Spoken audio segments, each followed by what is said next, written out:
Hello peoples, welcome to another replay. This is replay number 31, the Battle for Middle-earth 2.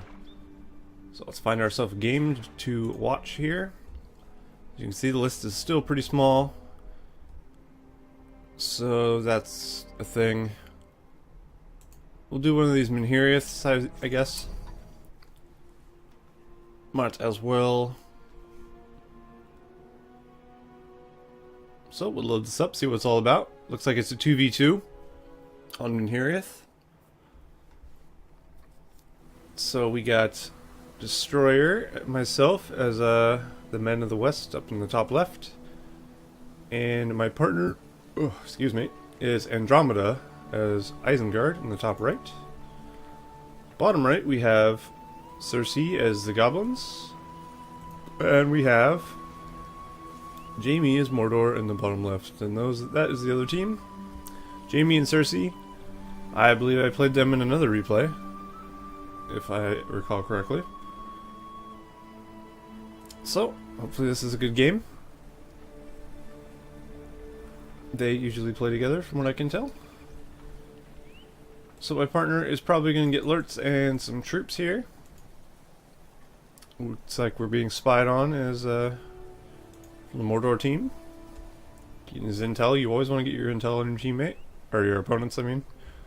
It's hard to get your intel on your teammate. I don't know if I'm building a hero or not. I can't check, unfortunately. But I'm assuming a Boromir is going to come out of there. It always does. If you're men, you usually buy Boromir. It's just how you do things. And we have 2 taverns coming up from Mordor down here. Taverns are great. They produce Corsairs of Umbar, which are pretty good. And the more taverns you get, the cheaper the cost of these Corsairs become. So that is nice as well. And Goblins, looks like he's looking to capture that outpost there. Good call for him. He can do his goblin spam here. He's got 2 goblin caves. Doesn't look like there's any goblin king, which is odd.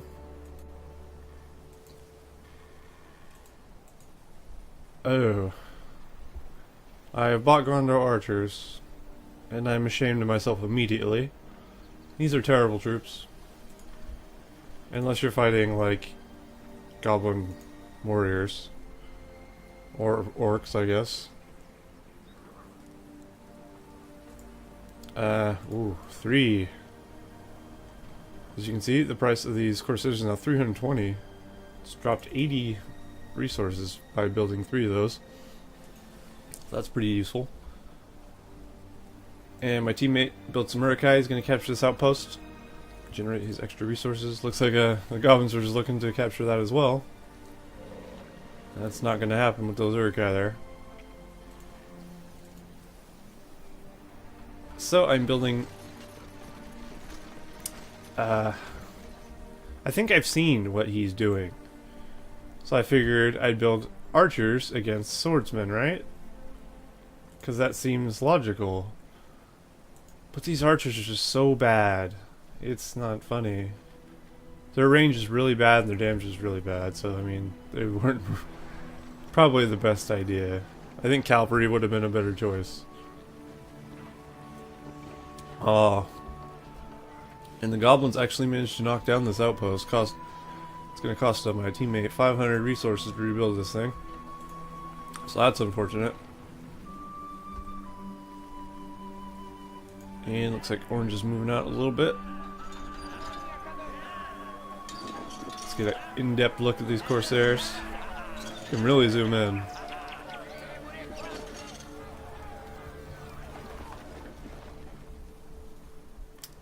It's hard to play that zoomed in fact. And if you haven't seen my tutorial on how to zoom out your game, you might want to check that out if you have that problem. Just a little plug there. It has worked for a few people, so if you play 1.6 and you have zoom problems, you might want to look into that. And he's doing a good job of splitting up his troops and attacking my farms. And as you can see, These Gondor archers are not cutting it. They do kill them, but not very quickly. It actually takes like a lot of arrows to kill these guys from them. It's not ideal. I didn't even finish that battalion off, which is unfortunate, and he's managing to kill off a lot of things, it looks like. Including my archery range, which I put way back here for some reason. I'm not sure why. Lots of goblin warriors over here. This guy is putting spam in goblin spam. Can my teammate defend against that? I'm gonna say probably not. I don't foresee that happening. So it's not looking good for me and my partner here, as you can tell. And the Corsairs looks like they're going to move into my teammate's base and start attacking his farms as well, which is not good. I do have a Boromir now, but he is level 1. I can't freeze these guys, so that's kind of a pain for me. Let's see, what am I building here? Stables. So that's a good idea. That's the thought I just had. I should build a stables, but I would have started with the stables if I knew that was going to happen, and not waste money on those silly Gondor archers.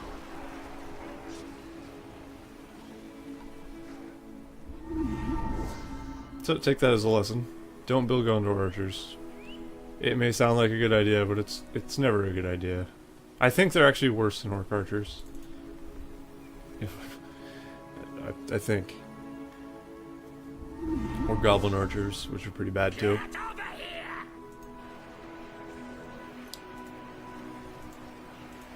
And I was observing the goblins apparently.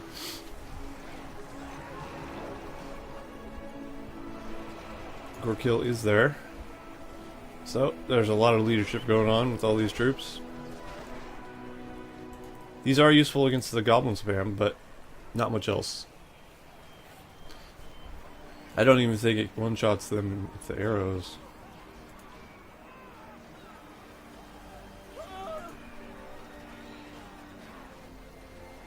Close. It takes 2 arrows. Which is not too bad, I guess. But, I mean, you can't plan your game against goblin spam. Now this would have been the correct way to deal with these. Well, assuming I kept running through them and not standing there and hitting them. They don't have the attack to actually sit there, or defense to sit there and attack them. If you just keep doing trample missions, basically, we call it, you will kill a few of them eventually. Better than you would just standing there attacking them. Looks like me and my partner are trying to defend against the goblin spam. I'm helping him with my Boromir and my archers, while my base is being ravaged by pirates, which is not good. Gondor knights aren't the greatest. Even their trample damage isn't really that good, as you're seeing here. At least against Corsairs, I don't know. Corsairs are just a really good unit. They're surprisingly resilient for a unupgradable swordsman. So now you know why all Mordors go with Corsairs. Not only that, you see he has the weapons upgrade, which is found in the same exact building they're built in, which is highly convenient, as you might imagine. So he can keep up the spam, get his guys cheaper by building more buildings, and get his upgrades for his weapons, and just generally do a lot of damage here. I do have boiling oil. Oh yeah, I love that little trick. Boiling oil has to be... Boiling oil, magma cauldrons, and the siege kegs is one of my favorite things to use on people. Just let them get a good surround of my base and then just drop it down. It's fun. Fun to watch them all burn to death, which is sick. I need help, but it's fun. It looks like I'm counterattacking, and this could go alright as soon as my troops all get in the same area. I have managed to get up to the Mordor base, which is good. But he is still able to spam his Corsairs. Boromir does have a horn though, but leadership would be ideal. If I can get level 5, that would be really good for me. Meanwhile, he's actually attacking me in my base while I'm attacking him, so that's a good play by him. Because I won't be able to defend while I'm busy attacking. I just heard something big. There it is. Good old Drogoth. Drogoth is going to spell the end for me. I have a lot of knights, which seems really good until you factor in Drogoth and my lack of Athelian Rangers. So that's not good for me. I do see this Drogoth. I have the Ivory Tower. Plus I probably heard him come out. He's very loud when he comes out.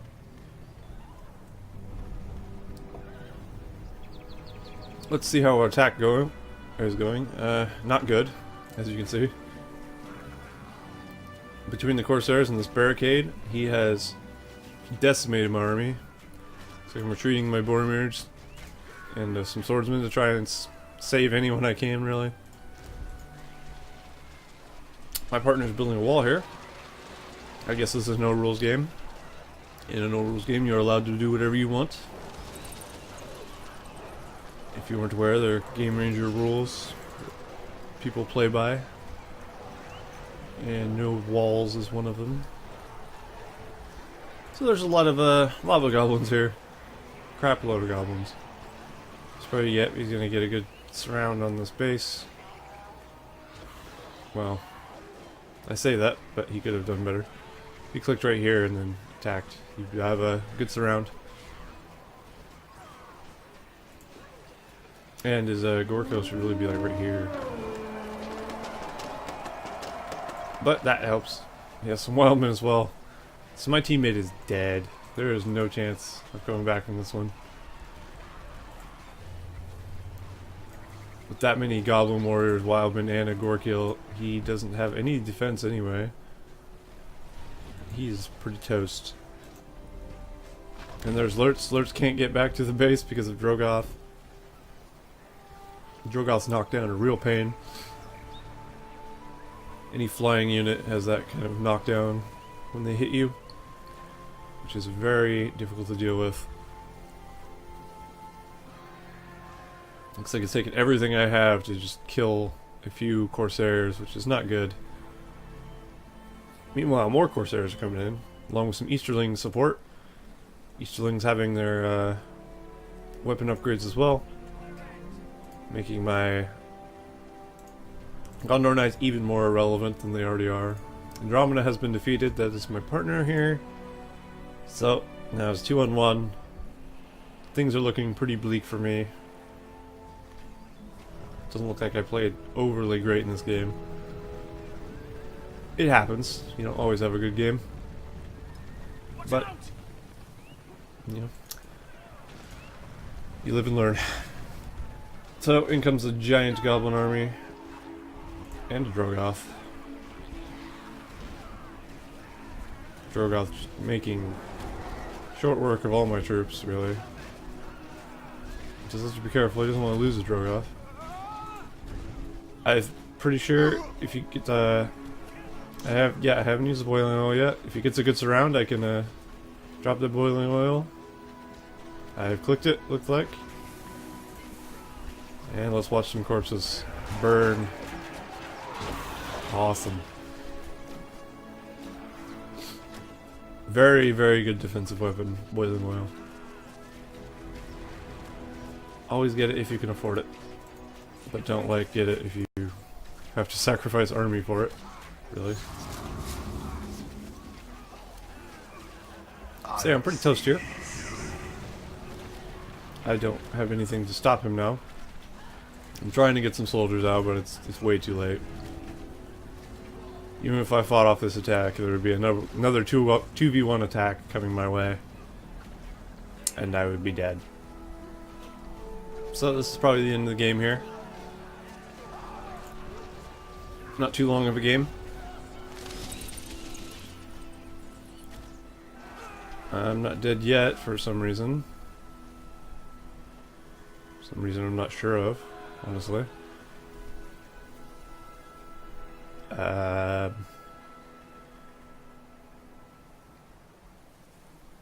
don't see anything on the map of mine, so I'm not sure why I'm alive.